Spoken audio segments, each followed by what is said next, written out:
Kami berbincangkan hal ini bersama dengan pakar hukum tindak pidana pencucian uang Yenti Garnasi. Selamat malam Bu Yenti.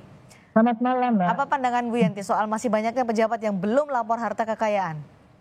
Iya itu ya, jadi kita tuh gimana ya, pada waktu Pak Rafael Alun itu kan ini yang kita keluhkan ya, dan kita ramaikan di media kan. Nah ternyata ya memang begini, ramai kalau sudah diam lagi, ternyata begini lagi gitu ya. Artinya apa? Sebetulnya masalah LHKPN, bagaimana kelanjutan dari LHKPN, belum lagi bagaimana tentang yang tidak mau lapor LHKPN itu sudah dibahas lama gitu ya. Saya sendiri waktu itu beberapa kali kita ikut rapat bagaimana caranya supaya mereka patuh, harusnya ada sanksi gitu ya, ada sanksi tentang kepatuhan satu hal yaitu sanksi administrasi. Satu lagi kalau nanti LHKPN-nya tidak sesuai tentu harus ada sanksi yang kalau memang ada menjurus kepada pidana ya sanksi pidana. Pidananya apakah itu membohongi belum ataukah memang ada uang-uang atau yang dilaporkan itu berasal dari harta-harta yang tidak bisa dibuktikan secara sah gitu ya.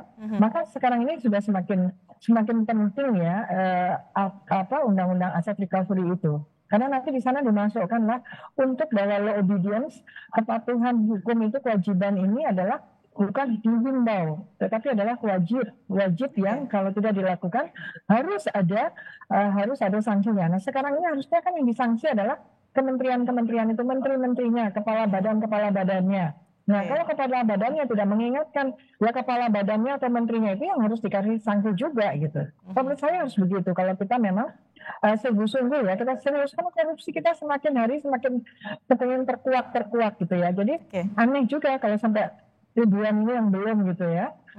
Bu Yenti, apakah selalu berkaitan antara mereka yang tidak melaporkan LHKPN kemudian dicurigai ada indikasi melakukan tindak pidana korupsi, apakah selalu begitu? Karena kalau kita berkaca pada kasus Rafael Alun Trisambodo dan juga Andi Pramono, mereka mengisi LHKPN, tapi setelah viral baru kemudian ditelusuri hartanya tidak sesuai dengan yang dilaporkan. Ini kan tidak selalu bertalian antara tidak melaporkan LHKPN dengan tindak pidana korupsi.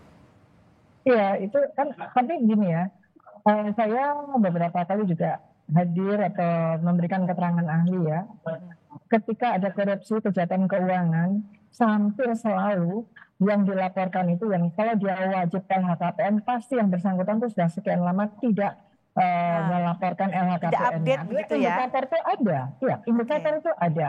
Dan kita kan tidak boleh mengatakan belum tentu semua ya. Justru kalau memang LHKPN itu tidak ada masalah, kenapa nggak mau lapor gitu kan? Ini kan kalau kita memang kita dari pejabat tertentu kan yang wajib LHKPN, ya dia harus patuh lah gitu ya. Nah sekarang tinggal tadi wapresnya yang udah bicara, ya kan? Nah sekarang bagaimana wapres kepada menterinya saja, kepada kepala badan atau menteri atau kepala lembaganya yang memberikan keharusan atau warning kepada yang belum lapor itu.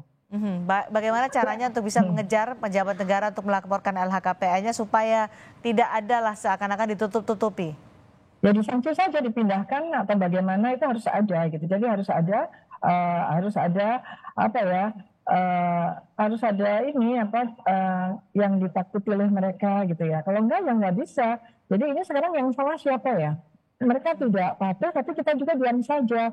Yang membuat aturan, yang mempunyai pemikiran paradigma dulu ini adalah untuk mencegah sebagai indikator bahwa kemungkinan orang-orang ini ada terkait dengan uang-uang yang tidak halal, dan kita diam saja. Pembiaran ini rupanya juga menjadi penyakit di negara ini, sehingga memunculkan kejahatan-kejahatan ekonomi yang membuat bocor semua program-program keuangan negara. Ini yang harus ada kekuatan ya. Apalagi kita mau pilpres seolah-olah semua kekuatan itu hanya memberitakan hanya fokus kepada siapa calon presiden, siapa wapres.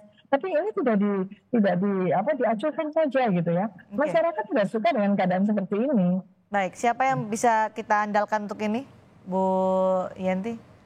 Kalau saya ya itu langsung aja sekarang ini. Tadi wapres sudah bilang kepala-kepalanya itu dikasih peringatan ya. Dikasih peringatan dan mereka juga harus melakukan evaluasi, kemudian laporan dari KPK itu langsung. Ini harus cepat kan sekarang udah digital kan gampang sekali. Nah siapa tahu justru memang kepala lembaga atau kementeriannya itu memang yang tidak memberikan tidak memberikan perhatian untuk ini. Termasuk Oke. inspektoratnya itu harus dibantu karena memang mereka betul kan. KPK juga tidak siap dengan LHKPN yang banyak itu, yang tidak Baik, juga tidak siap. Padahal baik. capacity building ini kan sudah lama sekali harusnya sudah Hmm. diperbaiki. Gitu. Baik, menumbuhkan kesadaran kemudian sanksi itu juga perlu. Terima kasih Sanksi, Yanti Garnasi ya. sudah bergabung Terima bersama kami. kasih. Ya, terima Selamat malam. kasih.